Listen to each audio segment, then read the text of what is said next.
Dishonored was hands down one of the best games of 2012. That's not even up for debate at this juncture. It was a refreshing, well-crafted modernization of the stealth game genre that stood out among a season of surreptitiously sequeled shooters as a brand new intellectual property. What it lacked in its below-average runtime, it made up for in devoting an above-average amount of care and effort into making the 2 or 3 hours it took to beat it as fulfilling as possible by making reasonable use of its dichotomous playstyle choices and the narrative consequences therein. What it didn't do was bait us with a sequel, which was fine back then, but now we have a sequel, so the question to be asking at this point is, what on earth is it going to be about? The first game had an ending. It was a rushed and poorly executed ending, but it was an ending nonetheless. The only direction this could go short of soft rebooting the whole series after one fucking installment would be to pull something out of their ass. And pull something out of their ass they did. So here's the story. Some crazy old bitch just shows up to the throne room of Dunwall dressed like fucking Cruella de Vil crossed with Uma Thurman as Poison Ivy, claiming that she is the sister of the Empress who was murdered at the beginning of the first game and therefore the rightful heir, and everyone just fucking believes her. Where was she during the events of Dishonored 1? Who knows? Why does she want the throne all of a sudden? Who cares? Where did she get outsider powers? All these questions and more will not be answered by Dishonored 2. So while our artificially flavored cookie cutter villain is being shoved down our throats in the first 5 minutes of the game, not once does it occur to our heroes to just explain to her that that's not how a fucking monarchy works and keep this whole stupid conflict from happening in the first place. Granted, the first game had this problem too, but that was the result of the unwise decision to make Corvo a silent protagonist. He's not a silent protagonist anymore, which is good, but yet he still doesn't do anything about the easily resolvable predicament he's found himself in, which is especially bad because now there's no excuse. On that note, it's worth mentioning that Corvo now has both a voice and a character. It's just that they're completely generic default setting action game lead qualities. You see, he's got a rough, deep voice and he cares deeply about the ones he loves, and he wants to see justice prevail, and apparently he's also Batman judging by my shitty impression. You see what I mean though. However, if you rather not play as a distended diaphragm with a guilt complex and the ability to teleport short distances, you can play as Emily instead. You remember her, right? That entitled, obnoxious little brat you spend the entire first game finding out is in another fucking castle. If that option appeals to you more for some reason, you can expect a female version of Corvo, and that's about it. The only functional difference between the two is the pitch of the voice of the inner monologue that keeps chiming in, and some of the abilities have been renamed. The abilities themselves are another rusted cog in the game's machine because they are virtually unchanged. The vast majority of Emily's abilities are reskins of Corvo's, and most of Corvo's are exactly the same as the first game with an excess number of tangentially related upgrades that volley back and forth from completely useless to impossible to beat the game without. Dishonored 2 also carries over the problem Dishonored 1 had, where most of the character upgrades are oriented towards the game's combat over stealth, which sucks because the combat is the worst part of the gameplay by a wide margin, and all those runes the game nags you to collect might as well be a giant pile of paperweights for all the good they'll do you if you're trying to be stealthy in this stealth game.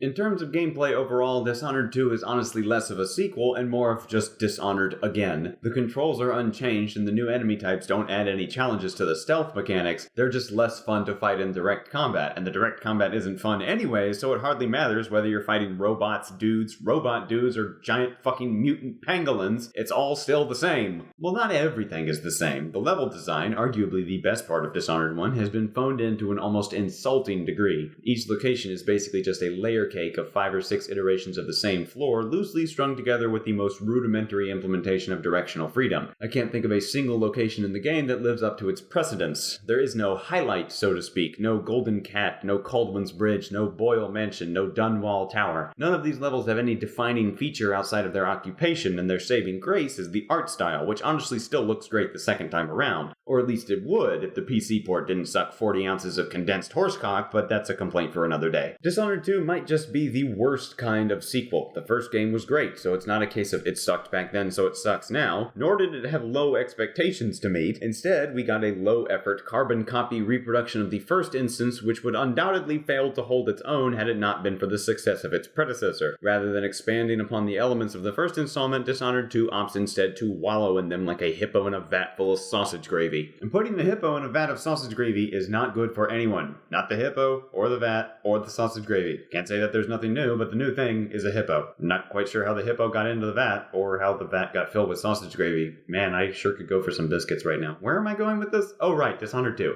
It stinks. Next.